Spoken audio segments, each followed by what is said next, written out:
جن طلباء آپ کچھ طلباء شام کو نماز ادھر پڑھی ہوگی اور کچھ نے تھوڑا تاخیر کیا ہوگا نماز سے، لیٹ پہنچے ہوں گے، تو شام کے اذکار سب نے کر لیے؟ کس کس کے آتے ہیں؟ شام کے اذکار اور صبح کے اذکار آپ کو پتہ ہے نا کہ لازمی کرنے ہوتے ہیں، کیوں بھائی؟ جی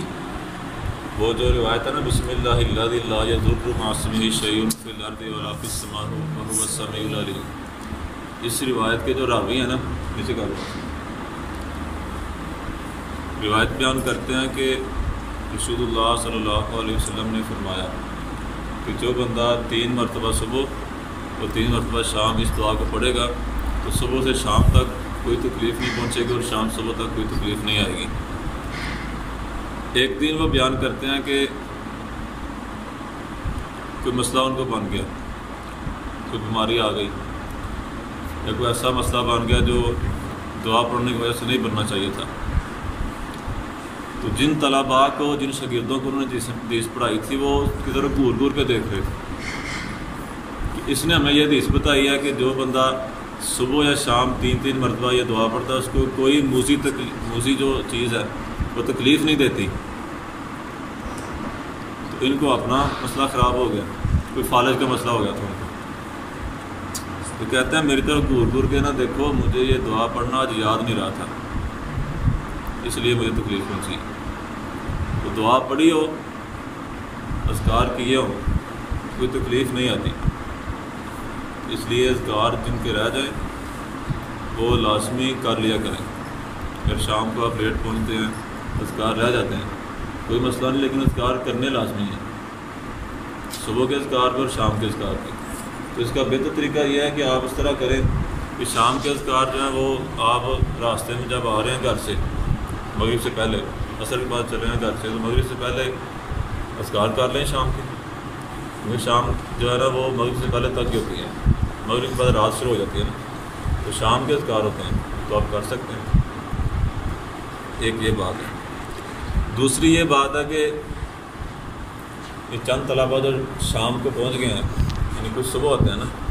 تو آپ کو رات کو کیوں ادھر بلایا جاتا ہے؟ کیوں پابند کیا گیا کہ آپ نے رات کو ادھر پہنچنا ہے، مغرب کی نماز مرکز البدر میں پہنچ کے پڑھنی ہے، اس بات کا پابند کیوں کیا گیا ہے؟ وجہ اس کی یہ ہے کہ آپ رات کو پہنچتے ہیں تو رات کا مطالعہ کر لیتے ہیں، جو صبح کلاس میں پڑھنا ہے وہ پڑھا ہوا جو استاد پڑھائے وہ سمجھ اس وقت آتا ہے جب رات کو مطالعہ کیا ہو، تو مطالعہ کرنے سے بات سمجھ آتی ہے نا، تو رات کو آنے کا فائدہ یہ ہے کہ آپ مطالعہ کریں، اور وہ رات کا جو مطالعہ مغرب سے عشاء تک کا مطالعہ وہ بھی ویسے ہی فرض ہے جیسے آپ عام دنوں کا مطالعہ کرتے ہو، یعنی اختیاری نہیں ہے کہ دل کیا تو کر لیا، نہیں اختیاری ہوتا نا کہ ٹھیک ہے دل کیا تو آگے نہیں تو جو تو چل پھر کے ٹائم گزار دیا، ایسے نہیں، یہ بھی لازمی ہے مطالعہ کرنا ہے ہر ایک۔ اگر آپ ٹائم پہ پہنچتے ہیں، والدین آپ کو بھیجتے ہیں، آپ استاد کا کہنا مان کے پہلے آ جاتے ہیں، تو پھر اس کا لازمی آپ نے یہ کام کرنا ہے کہ مطالعہ کرنا ہے پھر بیٹھ کے دیں، تاکہ پہلے آنے والوں کو فائدہ تو ہو، اور جو نہیں آئے ان کو ثواب ملے، یا دوسرا ہو تو جو پہلے آئے ان کو فائدہ ہی کوئی نہ ہو، یا کوئی عشاء کی نماز ادھر پڑھے آ کے تو اس کو کیا فائدہ ہونا ہے؟ اس لیے مغرب کی نماز ادھر پڑھتے ہیں، اگر آپ پہنچتے ہیں تو پھر مطالعہ اچھی طرح باقاعدگی سے کریں، سستی کرنے کے بغیر، اور شام کے اذکار جس کے رہتے ہیں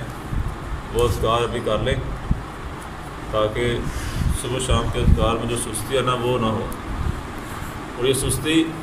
ایک تو ہے نا کہ آپ کی باقاعدہ ایک کلاس ہوتی ہے اذکار کی، بیٹھو بھائی اذکار کرو، وقت دیا جاتا ہے آپ کو، تو اس میں پھر آپ لازمی کرو، یعنی اس جگہ پہ ہم رہ رہے ہیں نا، تو اس جگہ کی حفاظت، اپنی حفاظت، کسی تکلیف دہ چیز سے بچنے کے لیے، ہر لحاظ سے مکمل حفاظت کے لیے اذکار کی پابندی بہت ضروری ہے۔ جیسے کسی آدمی کے ساتھ 100 سیکورٹی گارڈ ہوں یا 10 سیکورٹی گارڈ ہوں، اس کی حفاظت کرے نا، وہ ہمارے ذہنوں کے مطابق وہ بندہ بے فکر ہوتا ہے، کوئی مسئلہ نہیں، سیکورٹی گارڈ ساتھ ہیں، بے فکر ہے، تو جو صبح شام کے اذکار کرتا ہے وہ ایسے ہی ہے جیسے اس کے ساتھ اللہ تعالیٰ نے فرشتے مقرر کر دیے ہیں، وہ پوری حفاظت میں ہے، کوئی پریشانی نہیں آئی اس کو۔ کسی جن کے اذکار رہتے ہیں وہ اذکار مکمل کر لیں، اور پھر کھانا تھوڑا مؤخر ہے تو اس کے بعد پھر آپ کا جو ہے کھانا وغیرہ لگنے گا، پھر مطالعہ ہو جائے گا۔ چلیں اذکار پورے کر لیں۔